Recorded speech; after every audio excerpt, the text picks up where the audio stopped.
Morena, c'est avec vous qu'on va commencer avec, ce secteur, du, Grésivaudan, peut-être dans la tendance générale, comment s'est comporté, ce secteur-là, cette année?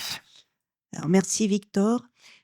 Pour le secteur du Grésivaudan, contrairement aux années, précédentes, on a une baisse tant dans le nombre des transactions que dans les prix immobiliers.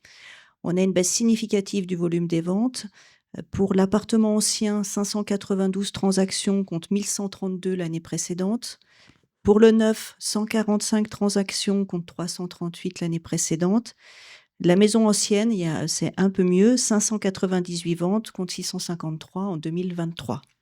Donc on va rentrer dans les détails maintenant, en commençant par, les appartements anciens. Alors pour les appartements anciens, malgré la baisse du nombre de transactions, au niveau des prix, le Grésivaudan reste l'un des secteurs les plus chers de l'Isère.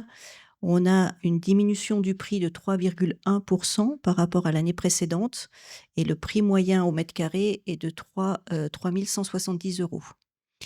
Toutefois, suivant les communes, on a des différences significatives. On a une hausse des prix, pour les communes de domaine avec plus 12,7%, Le Versou plus 9,7%, Pontcharrat plus 2,2%. Et en termes de par rapport aux ventes, ce sont les appartements de 3 et 4 pièces, qui représentent la plus grosse part du marché immobilier. On passe aux maisons individuelles. Alors pour les maisons, on a une petite baisse, 2,2% des prix des maisons. Et alors que dans le même temps, le secteur de Grenoble connaît une hausse plus importante, hein, plus 12,8%, plus 12% pardon, sur les prix des maisons à Grenoble. Là encore, comme pour les appartements, on a des différences suivant les communes. On a une très forte baisse pour Saint-Imier, par exemple, moins 14,2%, alors qu'en même temps, Domaine ou Pontcharrat connaissent des hausses de prix importantes, plus 12,7% pour Domaine, plus 10% environ pour Pontcharrat. Là, comme pour les appartements, ce sont les maisons de plus de 5 pièces qui représentent la majeure partie du marché immobilier.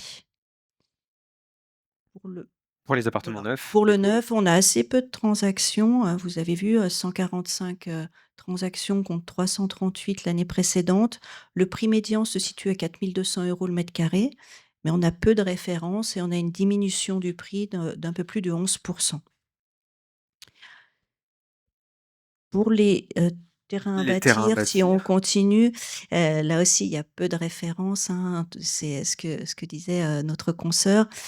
Moins, 68 références contre 117 l'année précédente, avec un prix médian au mètre carré de 310 € le mètre carré, contre 156 € pour l'ensemble de l'Isère.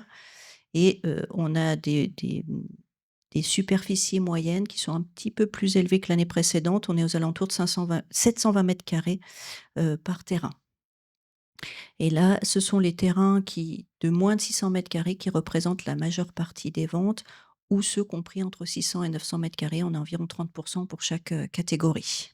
Voilà pour les différentes, typologies de biens. On va peut-être faire un focus sur les profils des acquéreurs dans ce secteur du Grésivaudan. Alors, dans le secteur du Grésivaudan, l'acquéreur type, c'est le cadre supérieur ou les professions intermédiaires. Pour les appartements anciens, ces deux catégories représentent un peu plus de 60% des acquéreurs. Pour les maisons, plus de 72%. Pour les appartements neufs, 61,4%. Et pour les terrains à bâtir, un peu plus de 58% pour ces catégories ces profils d'acquéreurs. Pour les tranches, concernant la tranche d'âge des acquéreurs, pour les appartements anciens, on a 24% des acquéreurs qui ont entre 30 et 39 ans, et la même proportion qui ont plus de 60 ans. Pour les maisons anciennes et pour les terrains à bâtir, c'est les acquéreurs qui ont entre 30 et 49 ans qui représentent la majeure partie du marché immobilier. Et pour les appartements neufs, ce sont les acquéreurs qui ont plus de 50 ans qui représentent la majorité des acquéreurs sur ce marché, spécifique. Donc malgré la baisse significative du nombre de transactions pour le Grésivaudan, on voit qu'en termes de prix, le marché résiste assez bien, à l'exception, du prix des appartements neufs où là, on a une baisse plus importante.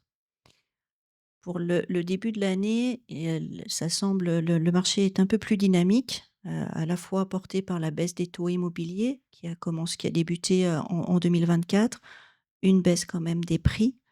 La question, est-ce que c'est, un petit sursaut ou une réelle reprise du marché immobilier? Et la question aussi, qui interroge, est-ce que, si on a une hausse de la taxe départementale, quel impact ça va avoir sur le marché immobilier du Grésivaudan, mais pour l'ensemble de l'Isère? Alors on va quitter, le Grésivaudan pour prendre, un peu de hauteur, dans les massifs, qui l'entourent, qu'il y a par ailleurs et on va commencer, par proximité avec le Grésivaudan, par le massif, de Beldon notamment. Alors pour les massifs, on a des différences suivant les massifs et suivant les biens immobiliers. Pour le massif de Beldon, on constate que le nombre de transactions est plutôt stable, hein, 224 ventes contre 215, l'année précédente pour les appartements anciens et 86 ventes contre 74 pour les maisons anciennes. Pour ce qui concerne les prix, pour les appartements anciens, on a une baisse de 7 dans le massif de Beldon, avec un prix médian aux alentours de 2 500 € le mètre carré. Par exemple, Champs-Rousses connaît une baisse de plus de 6 des prix.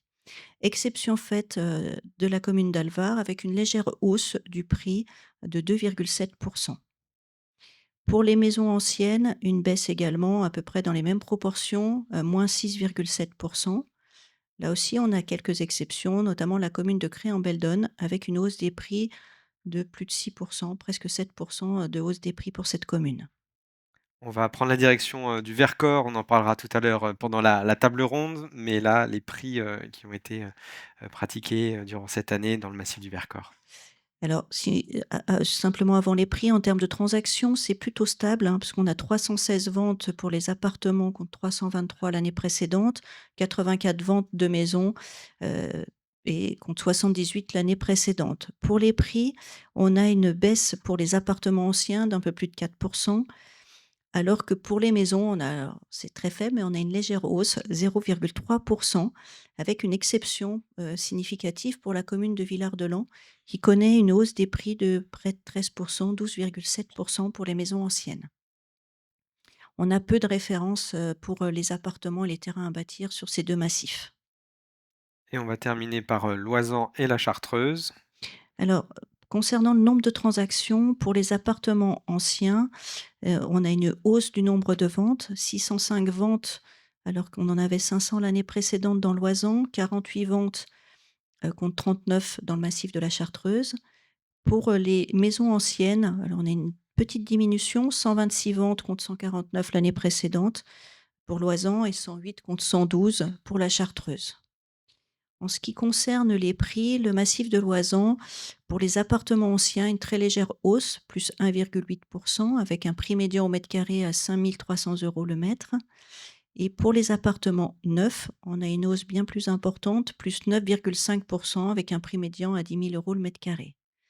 Ce qui est remarquable pour cette année, c'est qu'il y a une baisse significative sur la commune d'Huez, avec un recul de 3,9 des prix, avec un prix médian qui, se situe à 6 880 € le mètre carré et un recul un peu moins important de 2,7 pour les appartements neufs, avec un prix médian à 10 640 € le mètre carré. Pour la Chartreuse, on a une situation, un petit peu différente, où on a une hausse des prix plus importante, plus 4,4 pour les appartements anciens et une hausse de plus de 11,8 pour les maisons anciennes, avec, par exemple, une hausse sur la commune de Saint-Laurent-du-Pont à plus de 6 sur le prix des maisons.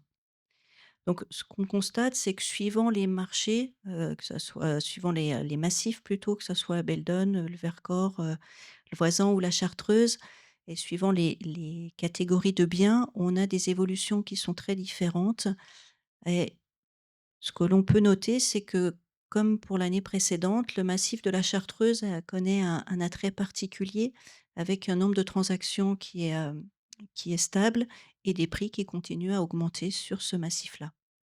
Mmh. Merci beaucoup pour, ces chiffres et pour ce marché, singulier, hein, on le rappelle évidemment.